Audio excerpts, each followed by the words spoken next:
की खोज।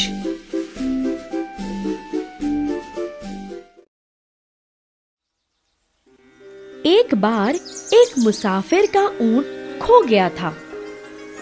वह उसे चारों ओर बेचैन होकर ढूंढ रहा था, परंतु किसी ने उसे देखा नहीं था और कोई बता भी नहीं सकता था कि वह कहाँ है।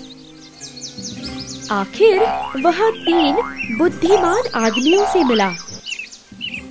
उसने उनसे पूछा, क्या आप जिस रास्ते पर आए हो उस पर आपने कहीं भी एक ऊंट देखा है? उनमें से पहले आदमी ने पूछा, क्या तुम्हारा ऊंट एक आंख का अंधा है? मुसाफिर ने उत्तर दिया, हाँ है।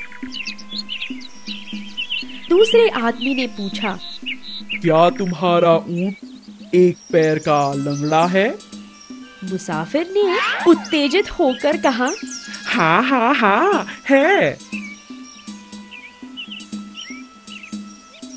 तीसरे आदमी ने प्रश्न किया, क्या तुम्हारा ऊंट अनाज की बोरी एक तरफ और शहद दूसरी तरफ लिया था?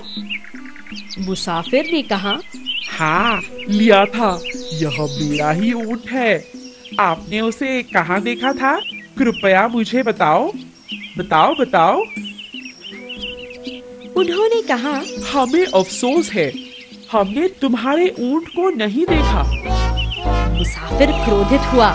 उसने उन पर विश्वास नहीं किया और उन्हें सुल्तान के दरबार में ले चला। वहां वह रो पड़ा, सुल्तान सुल्तान, इन आदमियों ने मेरे ऊंट का सही वर्णन किया, फिर भी वे कहते हैं कि उन्होंने उसे नहीं देखा है। उन्होंने मेरे ऊंट को कहीं छिपा कर रखा है। परंतु आदमियों ने सफाई दी कि वे निरपराधी हैं। एक बोला, हमारा ऊंट के गायब होने से कोई सरोकार नहीं है। रास्ते के एक तरफ ही घास खाई गई थी, इसलिए हमें पता चला कि वह काना है।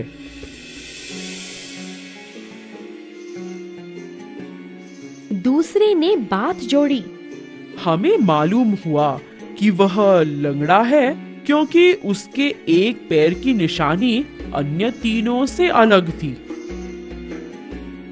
तीसरे ने आगे कहा, हमने अनुमान लगाया कि जब एक तरफ रास्ते में अनाज गिरा था और दूसरी तरफ शहद के गिरने के निशान थे, इसलिए वह ऊंट अनाज और शहद लिए जा रहा होगा।